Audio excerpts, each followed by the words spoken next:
wow, wow. Milan 2017, la France qui Kimourat.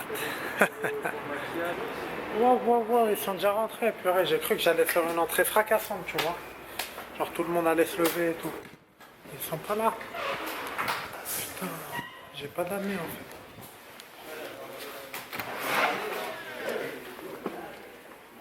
Ils sont là. Put it this way, let me start by saying, Jiu-Jitsu principles haven't changed since day one. What made my grandfather effective against Fred Ebert or Vladek Zabisco, or what allowed him to survive for 13 minutes against Kimura, is the same. What is that? Survival mindset, efficiency of energy, natural body movements. What is changing is now that sport Jiu-Jitsu has become such an emphasis for a lot of people, you have two guys who have no consideration for a street fight, no consideration for punch protection, who are grappling each other. And when there's no punching, there's millions of things that can happen based on gis and lapels and grab and twist and crazy different guards that are not street applicable, but they're very sport. So most of the ridiculous growth has been in the sportive realm because there's no limit in terms of keeping it real. You don't have to worry about keeping it real, just grapple. And that's fine. And that's very fun, and there's a lot to learn there, and it's beautiful. But my concern is that if that sport growth continues and people don't remember that that is different than street, it's not the same. People learning sport are being confused in thinking that they're getting ready for a fight, but they're not. It's possible today in sport, Brazilian Jiu-Jitsu world, that you get a purple belt or more and go out in a fight and get beat up. How? Sport Jiu-Jitsu, the distance of a sport Jiu-Jitsu match is different than the distance of a street fight. In sport Jiu-Jitsu, you can be in butterfly guard, grabbing some sleeves. If you do that in a street fight, you get knocked out. In a street fight, you have to close the distance, and you have to manage the distance more effectively between you and the bad guy, because in a street fight, the only thing that matters is distance management for punch protection. You see Royce in the original UFC, he's like this. Why was he doing this? Distance management. He was measuring stick. He wasn't trying to punch anybody. He was trying to say how far he is so that he knew when it's time to clinch. And once he clinches and goes to the ground, what does he do? He stays so close. How long? As long as it takes. Just like a snake. Before you know it, boom. But learning sport Jiu-Jitsu does not prepare you for that. It's totally different. That's my concern with the growth of the tree.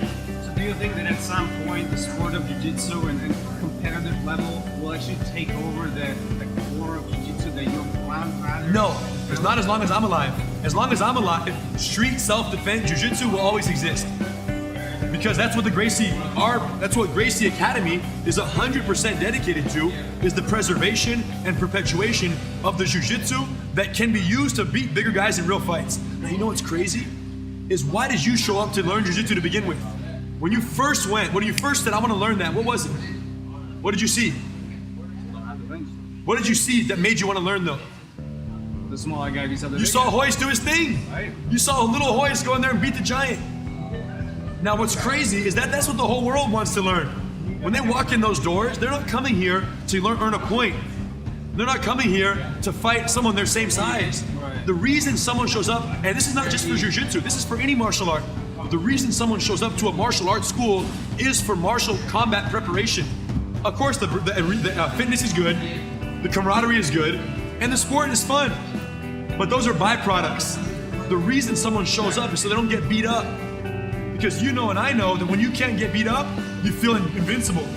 And when you feel invincible, you're a better brother, you're a better father, you're a better businessman, you're a better husband, you're a better family, you're better at everything that you do. Better in your job when you have confidence. But what does confidence come from? Not from a point. Confidence comes from knowing that if a giant walks by, you look at him and you don't think to yourself, oh no. You think to yourself, how interesting.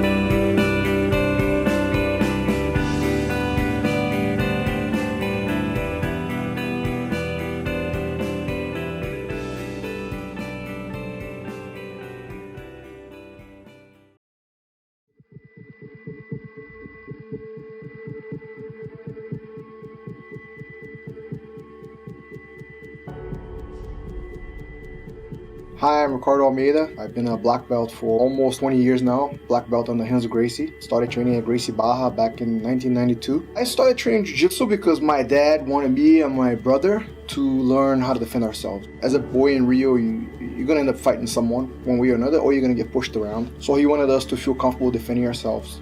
Jiu-jitsu was beginning to take place and beginning to be a lot more known in Brazil, but it still had like a stigma from, some of the jiu-jitsu guys were getting fights on the streets, and it was a smaller community, so you had that sort of like hearsay, oh, the jiu-jitsu guys, they get in fights, every time they go out, and it wasn't the case at all. I think everyone in my family has the concern that almost every parent has, if my child learns martial arts, is he gonna become aggressive? That's not the case at all. It becomes an instrument for you to become a better person. The way you see the world, the way you interact with the world comes a lot from the lessons and the practice that we have in the martial arts. And I think as a martial arts community, we have a long way to go, because if my parents were worried about this, over 25 years ago when I started training, it's still a concern.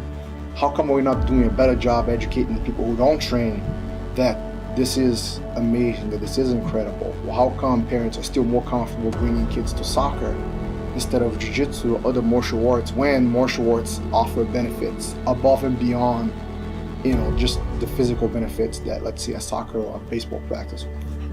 Jiu-jitsu mirrors life, and in some ways life mirrors a physical battle. You think that how jiu-jitsu has changed me and how I believe jiu-jitsu changes people is it gives you a very vivid and deeper sense of who you are as a person. It's shown me strengths that I could never imagine that I had. It's also shown me shortcomings that should have been more evident, and through jiu-jitsu I'm able to work on them and be a little bit more pleasant for the people around me. I think that most people walk through this world and they create these personas. Like you see this on social media, a lot of people that we see in social media, that's not who they are. They create this character that it's either super tough or super successful or travels to the coolest places in the world, and that's not who they really are if you meet them in person.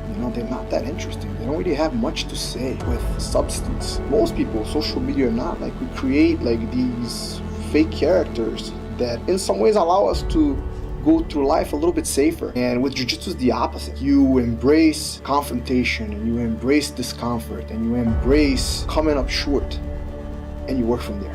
Any little progress in jiu-jitsu is always going to start with a step back. Even from the most basic jiu-jitsu techniques that you're going to learn. Let's say you walk into a jiu-jitsu school, first you learn how to fall, then you learn how to get up. All the entire self-defense curriculum. First you neutralize your opponent's attack, then you think about your own offense. So I think that when you look at the most fundamental aspect of jiu-jitsu, and you look at, and I know I'm using metaphors here, when you look at how it changes people, it changes them because they learn how to fall and get up. They learn to accept failure as a part of progress. They learn to accept discomfort as a work in progress. A little bit of a personal sacrifice now to get something that you really want later.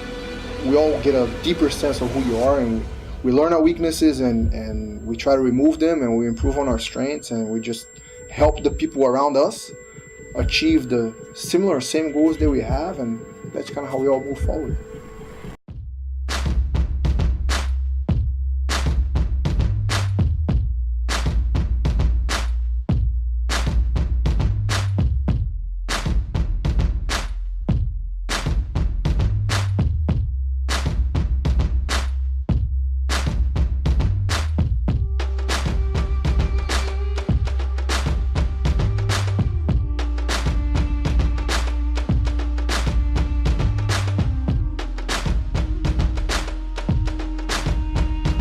Peggy 18.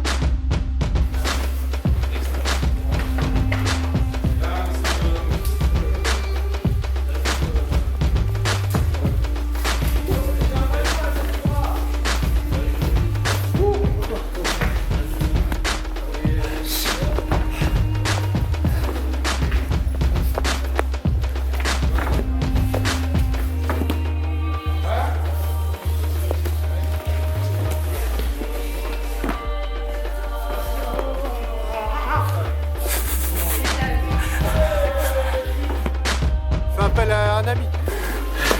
Allez, je gère la situation.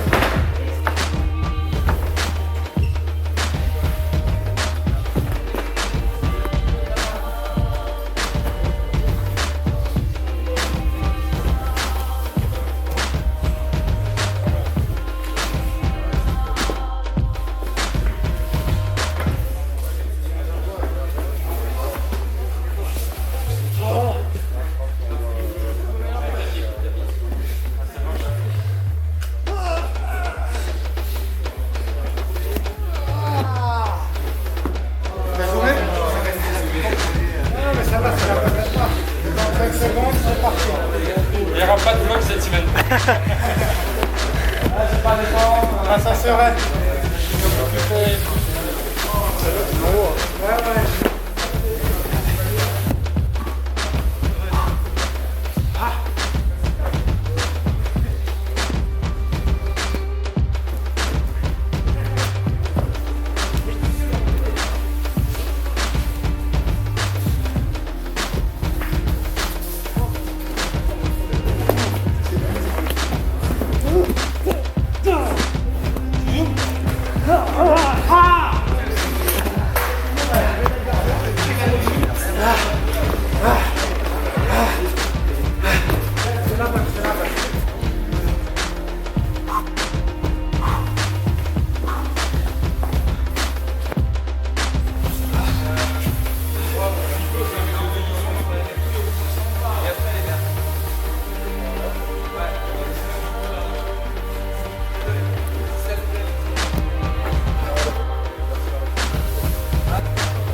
Tu utilisé force pour rien là.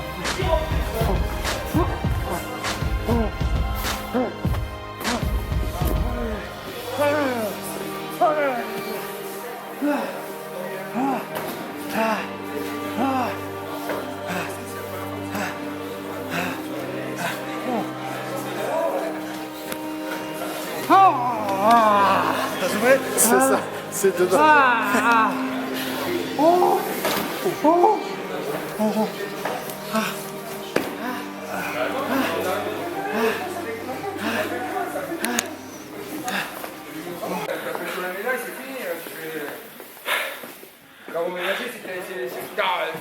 Ma gueule ou quoi toi? Mais non, on les range pas, putain. Moi je voulais me lever tout seul. Regarde, il y a ceux-là. Maman? Non, c'est la conclusion. Allez, tu vois? C'est pour la conclusion. Conclusion, Willy.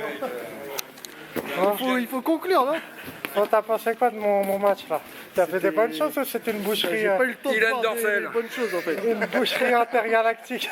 Jackie et Michel. Ah, ouais, je suis mort.